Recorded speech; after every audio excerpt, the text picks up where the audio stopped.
Hello YouTube, welcome to my channel. Today we're going to be doing the unboxing of the FlashPoint XPLOR300 Pro TTL R2.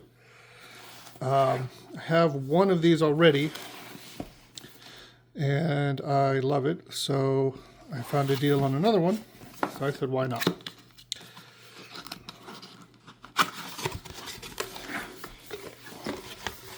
Okay. Documentation.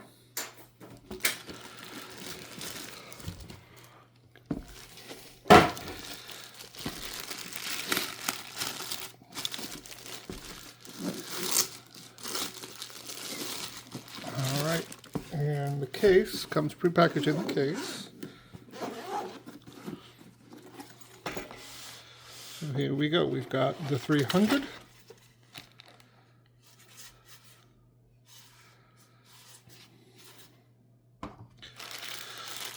Charging cable.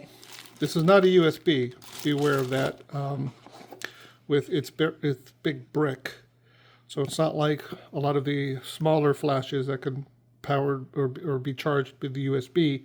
This does need a specific charger for it. Here's the battery.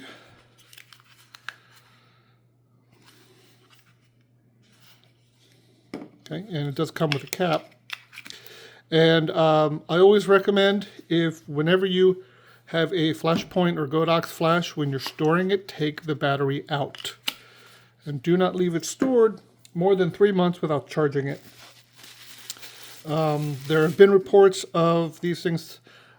I've never seen it myself. I haven't seen any evidence, but there have been reports about these things catching fire when the battery is stored in it for long periods of time. I'm not saying that happens, but just be safe and take it out. But I've definitely seen a lot of stories about how FlashPoint and Godox batteries won't charge if they're fully depleted. So take them out every once in a while and charge them if you haven't used them. And then this piece. So nothing in the zipper pocket. Let's take a look at the flash. Pop off the cap. And we've got protection for the bulb. Actually, you can just take off this, pull this back, twist it, take that off. There's the bulb in all its glory. Take out the styrofoam. So you can use it with or without. If you're going to put it in a soft box, I would recommend doing it like that.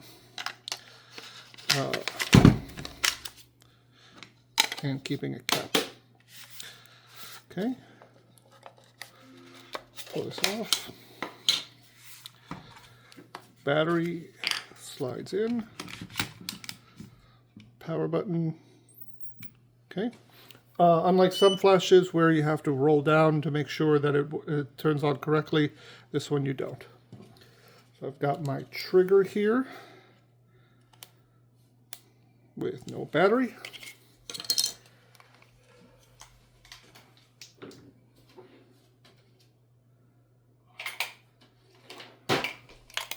Any good photographer should always have a few extra dozen batteries. Okay. All right, we're on channel 2, group A, so let's change, oh, sorry, channel 21. I don't know, what channel do you guys use? I always use channel 1 group, and then use separate groups. But I've never run into anybody causing me a problem because they're also using channel 1. So that's 1/8 power. That's pretty good for a 300 watt flash. I'm not going to go into details. This is just an unboxing video.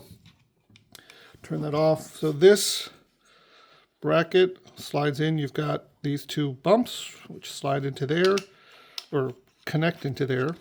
So once in, it will not shift side to side. It locks in and won't shift side to side. Umbrella holder puts on the light stand either vertically or horizontally. It's not a clicky style. It just tightens down. But if you saw my unboxing for the 100, I never use these. I always use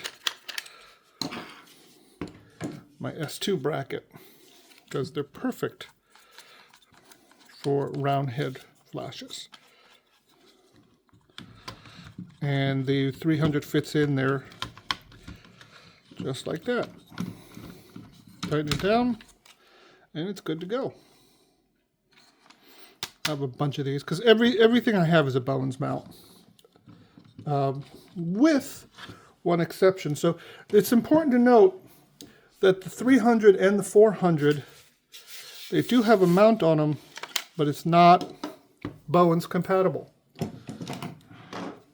If you buy a kit that comes with a softbox for this, note that it will only fit the 300 or the 400 without a bracket. You need a special bracket to use a Bowens mount on one of these. And if you buy one with the softbox that fits on the 300, you cannot use it in a Bowens mount. So be careful about that. But I just got this. I didn't know this existed until recently. This is the Godox MLGB. And it does fit into the 300 and the 400 and instantly turns it into a Godox mount. So I haven't had a chance to use one of these yet, but I'm looking forward to it because that makes life a lot easier. On the 400, there's actually a ring that you can get, or that's included in the 400, that you put around it and you have to tighten screws in and all of that, and it doesn't fit as well in the case. So having one of these, it makes this life a lot easier because everything, for me anyway, is Bowens mount.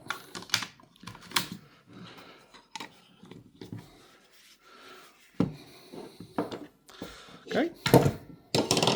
Thanks everyone. Have a great day.